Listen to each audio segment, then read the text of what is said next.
جی یہاں پر ہم 13 جولائی جو کشمیر کی تاریخ کا ایک بہت ہی امپورٹنٹ دن ہے، جس دن ڈوگرا حکومت نے، جو مہاراجہ ہری سنگھ تھا، اس کی حکومت نے 22 کشمیریوں کو خانقاہ کشمیر میں شہید کیا، جو اس وقت نقش بند صاحب کشمیر میں وہاں پہ مدفون ہیں۔ ہماری تاریخ میں ہمیشہ یہ رہا ہے کہ 13 جولائی ہم شہیدوں کا دن مناتے ہیں، اور 1931 سے آج تک ہم کشمیر میں جو شہید ہوئے ہیں ان لوگوں کے ساتھ ہم اپنی سالیڈیرٹی دکھا رہے ہیں۔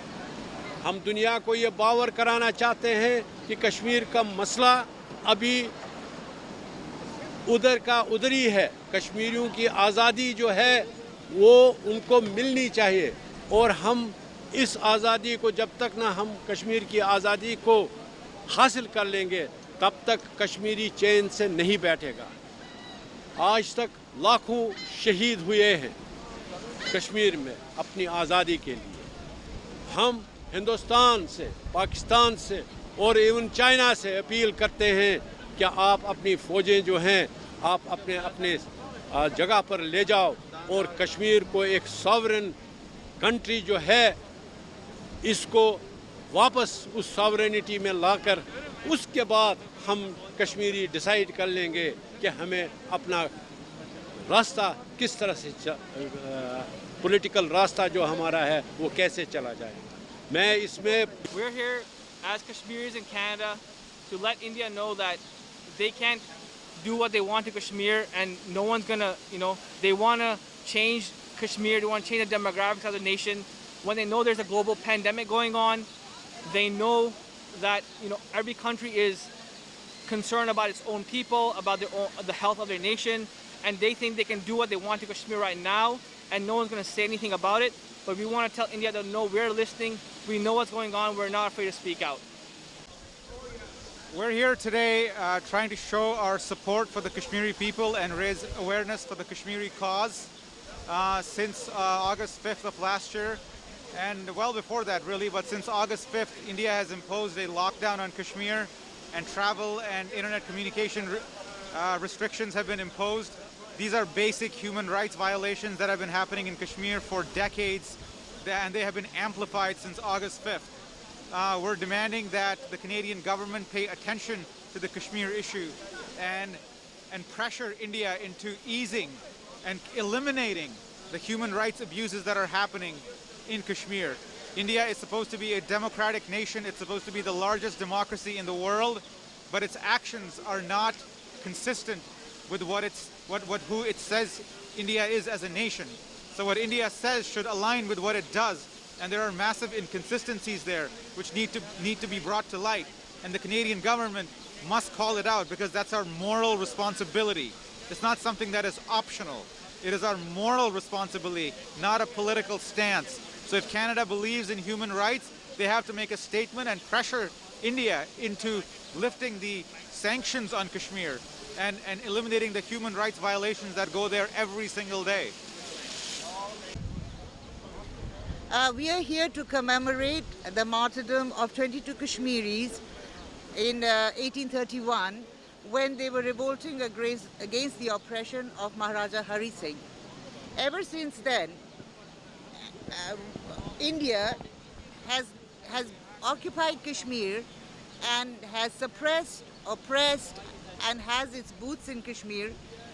The Kashmiris have been subjugated to a complete genocide at the hands of Indian occupation, and we are here to protest, first of all to honor those martyrs, and secondly to let the world know that the Kashmir dispute is something that needs to be resolved. Today we are here in Toronto to remember our brave men who laid their lives on 13th of July 1931 for freedom struggle of Jammu and Kashmir, which was under the Dogra regime. And from that day we are continuing our freedom struggle. Then it was 1947, when India and Pakistan occupied our land, motherland, forcibly. We ask both the countries to vacate our land and to have a peace. We want to live in peace. Then in South Asia, if the Kashmir issue, which is pending from 1947, if it is not resolved peacefully, it will be a destruction to the whole Southeast Asia. Only dialogue is the solution. There is no military solution for it. People have to live in peace, and the human rights violations are over there in Kashmir. People are not able to speak. They have no human rights, and that is all that India and Pakistan and world leadership should think over it. Otherwise, it will be a big problem for the peace in the whole of the world. We've gathered here today to protest the occupation of Kashmir, the brutal killings that continue to happen in Kashmir, the intimidation and harassment of the press, the detention of political activists, as well as complete blackout that continues to happen in Kashmir. We're also here to remember the people who have died for the cause of Kashmir, right from July 13, 1931 till this very day. We ask the international community, the Western powers, the United Nations, to take this matter seriously. Kashmir is one of the most militarized zones in the world. It is also a flashpoint, a nuclear flashpoint in South Asia, sandwiched between three powers, India, Pakistan, and China. We want to remind the world that Kashmir belongs to the people of Kashmir. All the people of Kashmir are one. We're united despite our political divisions today. Despite the fact that our land is divided into three territories, we are one people, and we want our sovereignty and independence back. मेरा नाम हबीब यूसुफ़ज़ई है और मैं ये मुतालबा करता हूँ India की गवर्नमेंट से कि वो जितनी जल्दी हो सके हमारे जो है वो मकबूजा कश्मीर से बाहर निकले। आज चौथी बरसी है बुरहान वानी की, और बुरहान वानी तो एक सिंबल है, वो शहीद है और सिंबल है। हर रोज़ शहादतें हो रही हैं। आज तक इंडिया ने 5 लाख से ज़्यादा बंदों को शहीद कर दिया है। 5 लाख से ज़्यादा बंदों को, हमारे बहन भाइयों को शहीद कर दिया है, और कोई दिन ऐसा नहीं जाता कि ह्यूमन राइट्स के वायलेशन नहीं हो रहे। Today commemorates Martyrs' Day for Kashmir, which represents one of the first aggressions on Kashmiri people. Today, decades later, Kashmir faces the same atrocities that it did that day. There have been hundreds of thousands of Kashmiris who have felt the terror of the Indian Army, and millions who have faced what militarization of the region has done in Kashmir. May today remind the international community of what is going on in Kashmir. That there is a community, a diaspora community outside Kashmir, which will create a problem for them. And that's what we did, all of it. And since then, Modi must be turning every time during his night. That's why he did not take that into the equation before he removed these 70 articles. There might be, to the extent that they will offer 370 also back. They will offer statehood also back.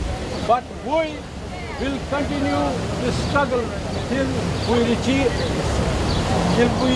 receive our independence, the sovereignty of Kashmir. That we be sovereign, and in honor, in dignity, we will decide our future course of action as a nation. Whether we go with India, we stay independent, or we stay with Pakistan, or what we're going to do. But with dignity, not with coercion, not when there is army in Kashmir. Kashmir cannot be coerced into accession. It cannot be coerced into agreement unless the military occupation and the coercion is not removed from the land. And that is what we stand for. I hope you all agree with me. Thank you very much.